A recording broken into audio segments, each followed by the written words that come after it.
Okay, so we'll do some darting, and we'll do it with slab, and then I'll demo throwing a large bowl and darting that way. So do people know what darting is?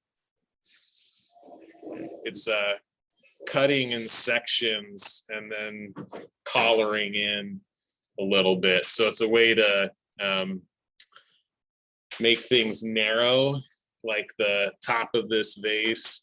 I'll cut down on the sides, and then we'll close it in a little bit. So it's a way to change the shape of things. And I haven't attached the bottom yet, so I thought this would just be nice to show. So I outlined my base, and I'm going to have a torn edge at the bottom here.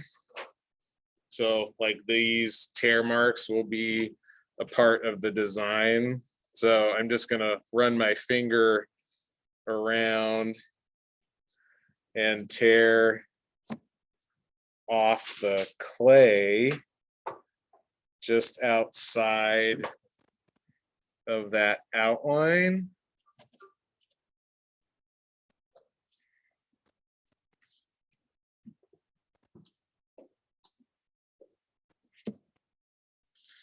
Right, so it's kind of nice and varied, because things don't need to be too clean in ceramics. There's some really nice things that can happen with just being rough.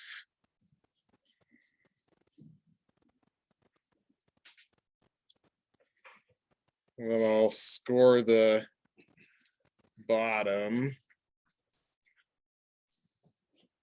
And don't be afraid to get your score marks all nice and rough and textured.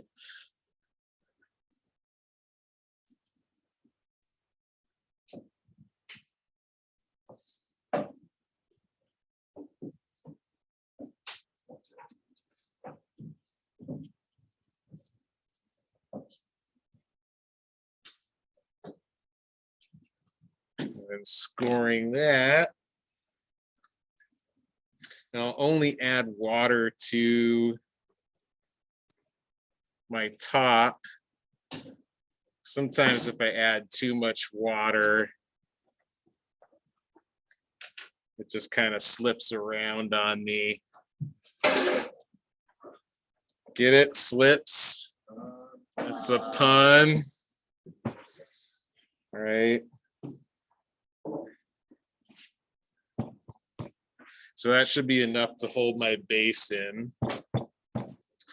And then in turning up my edges here, I can run my palm over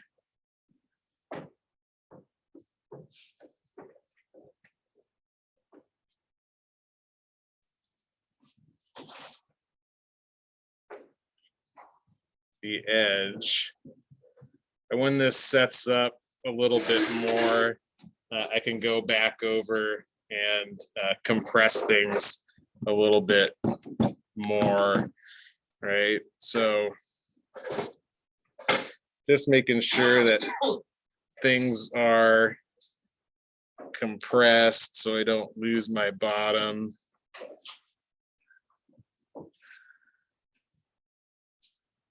So I have a asymmetrical edge on the bottom of my cylinder here, right? So things don't always have to be clean or anything like that. You can make a nice wrapped bottom like this. So, and then with darting, we'll close this rim in, and we have those fettling knives that work really well. It gives a nice straight cut.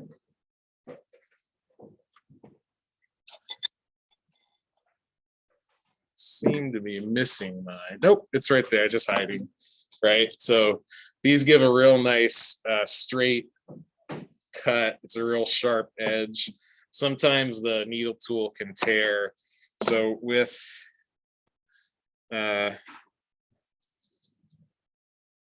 knife, I'll kind of choose how far I want to go down. With bringing this in, you know, how far you go down really affects how much things will close in. So if I go down 2 inches, I can take that line over and close it in a little bit. Right, so soft clay will like to stick to soft clay.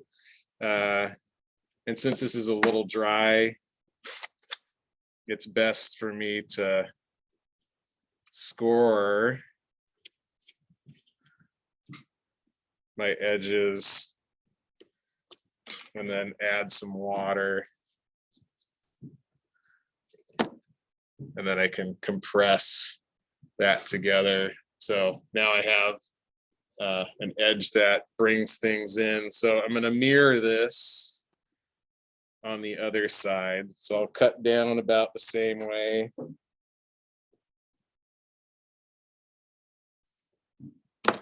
And I'll overlap the same so that it mimics, you know, the shape. Scoring again. This is a quick, easy way to bring things in. If things get a little loosey-goosey on you.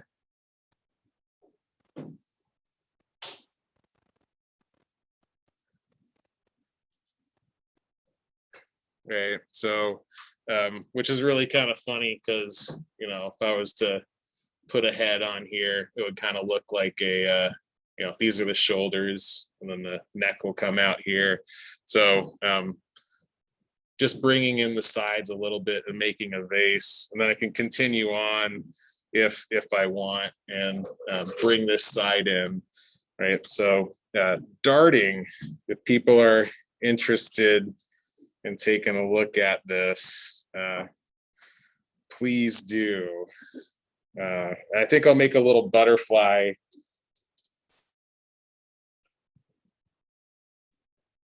design here. So this is like a woodworker's design, right? Cutting it down a little bit, having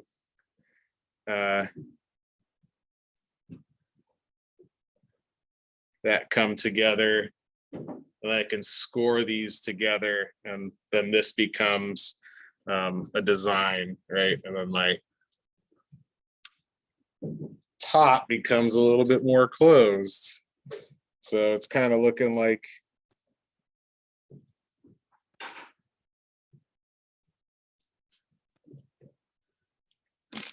more of a closed in vase or bottle.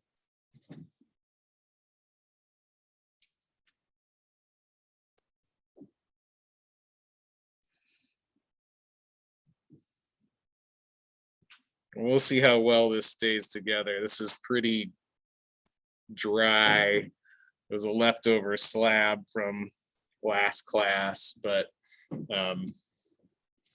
right.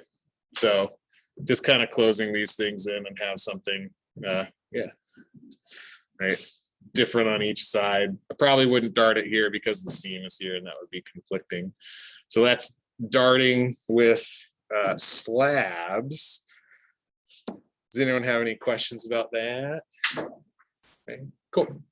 I'll move things over and I'll go over a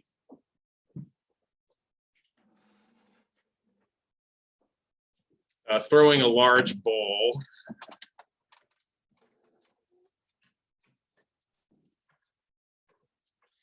And then darting that as well.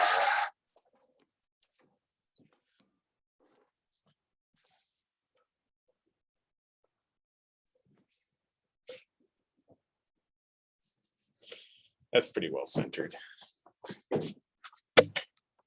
Cool.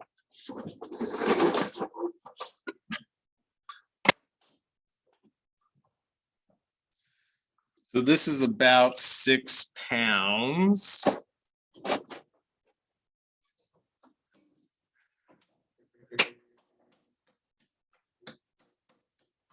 I'll usually start with slap centering, anything that's about 5 pounds or over, just to help get it on, right? Because if it's off center like that, centering it's really difficult. So you can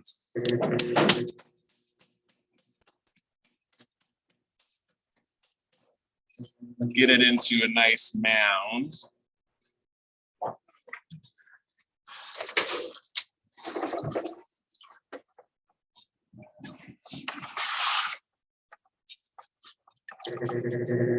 And we'll begin throwing a ball. We'll throw it pretty wide.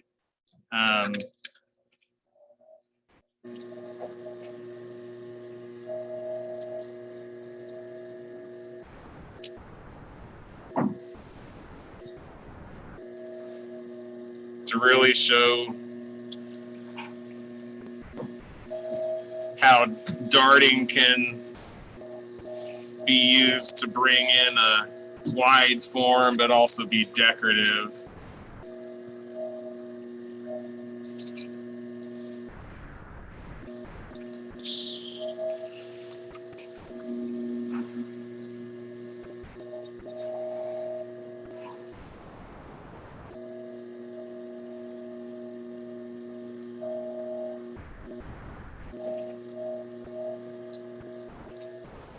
So I'm already thinking of my base and my width here, right? So I'll get it just a little bit more open. And if people are struggling with opening a large amount of clay with your thumbs or with your fingers, you can use your hand. So like the butt of my hand here, if I press down, it'll get it started for me. It's just another way to use more surface area to open up a piece. Right, because then from there, I can open up with my thumb.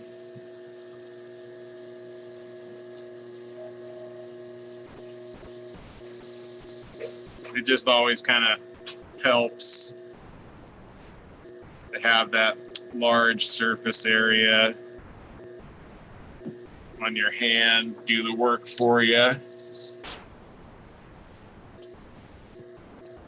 And again, I'll use my palm to raise this because it's over 5 pounds. So anything that's over 5 pounds or 5 pounds, I'll use my palm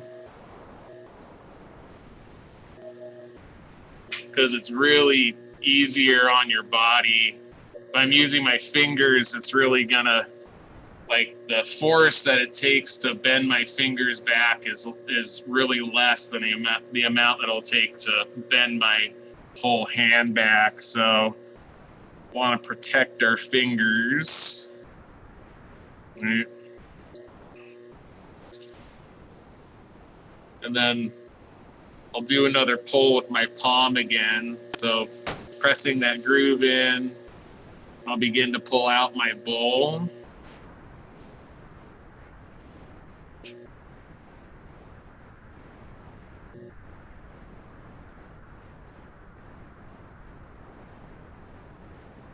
And now that it's thinned out a little bit, I can go to my fingers.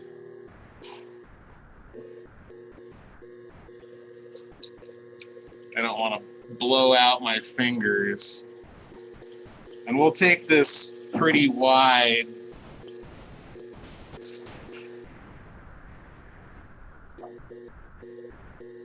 Or at least the rim will take pretty wide. We'll see how far we get.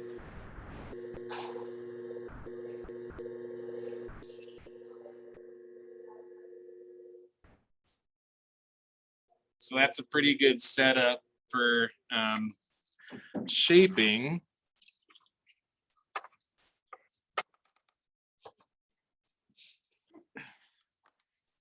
And I'll always wipe my hands off whenever I can.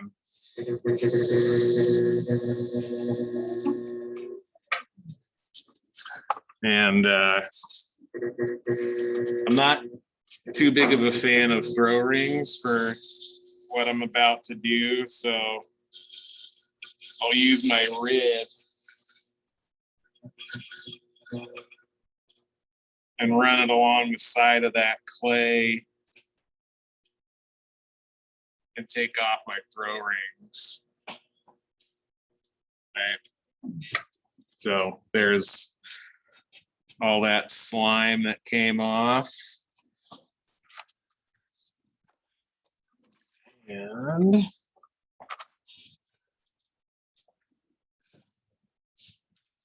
looking for a metal rib. I like the bite of these metal ribs a little bit more than the wood ribs. Wood ribs do really well with shaping without adding texture. It's really smooth. And these have more of an edge to take off.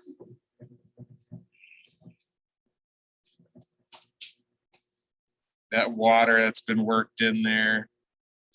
So in shaping this bowl, I'm going to start at my base. I have the rib facing towards me, the edge like this, and I have my hand supporting the base just to feel it out.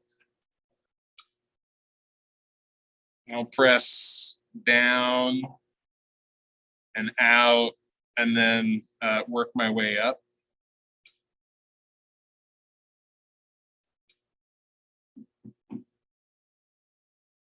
And just supporting that outside with my hand. I have my finger here so I can feel where my rib is pressing into. All right. And I'll start at the top and work my way down. So again, supporting the edge with my finger and compressing the rib into my finger. I'll try to get a nice wide round bowl with this. So I'm pressing down with my rib and letting the wall take the shape of that rib and smoothing things out. And I'll come back up if I feel like it needs a little bit more shaping. Right.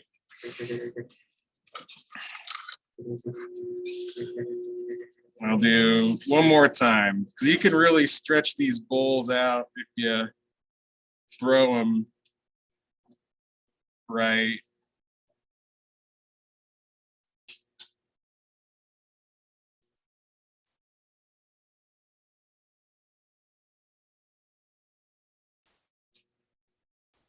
That's kind of the fun thing about large bowls is really shaping them and then adding a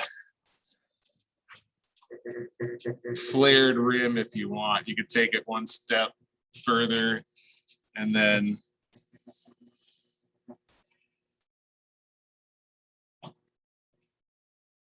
pull over that rim, and I'm still supporting it underneath with my outside hand.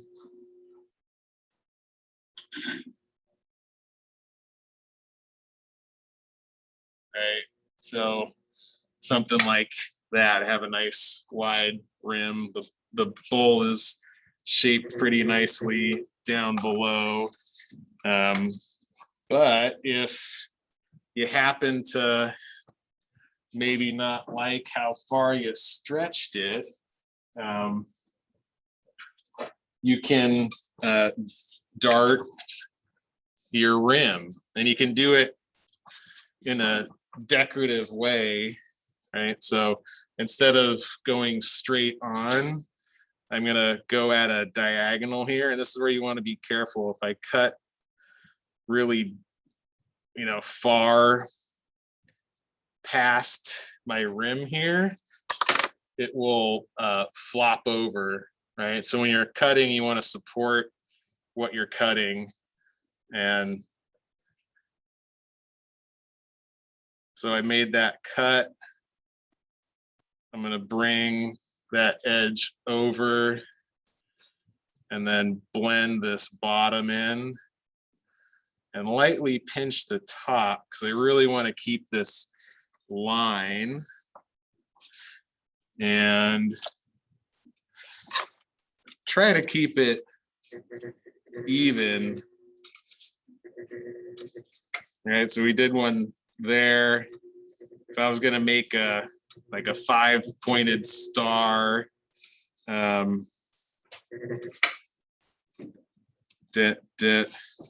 do one right here, right?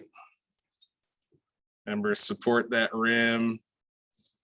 We'll have it all go one direction too, right? So important to remember how you're overlapping your piece here.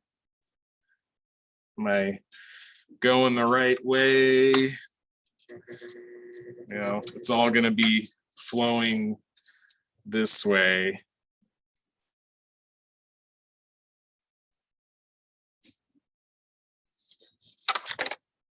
You can measure these out if you like, but if things are, a little off, that's okay. It's handmade pottery.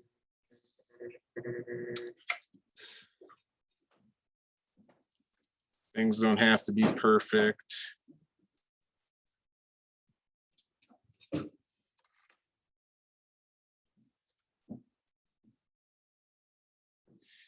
Then you kind of get into a groove.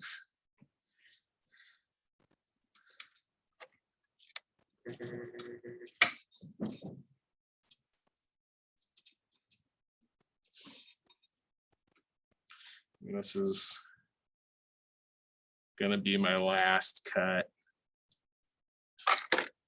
A good way to do, odd numbers are always harder to do than even numbers. Even numbers, you can just go directly across and make cuts. So if I wanted to do 4, I'd cut here, cut here, cut here, cut here. So having an odd number cut might be a little difficult to plan out, right? But I'll just kind of take my time with this and I clean it up. But instead of using your fettling knife, you can use scissors too. Scissors cut things really well. We have studio scissors here. We just use them to cut paper, right? So if you guys have a pair of junk scissors at home, and you can cut your clay with them, and they release pretty easily. So doing this instead of with the knife, I can, use my scissors like this, right? And kind of set it up, cut and pull. And I have a junk pair of scissors in my studio that I use. Right, so that works like that. And I think I'll continue on with this. Because like with the 5 that I had, that was looking pretty good. And now this one is like 1, 2 more, and it's really bringing up the edge a little bit. So it's going to totally change the shape, right? So be careful of taking it one step further than you would like to, right? Less is kind of more in sometimes in ceramics, right? Unless, you know, more is more, you know. But so that's what I have for darting, right? Any questions about that? Cool. Well, let me stop the video.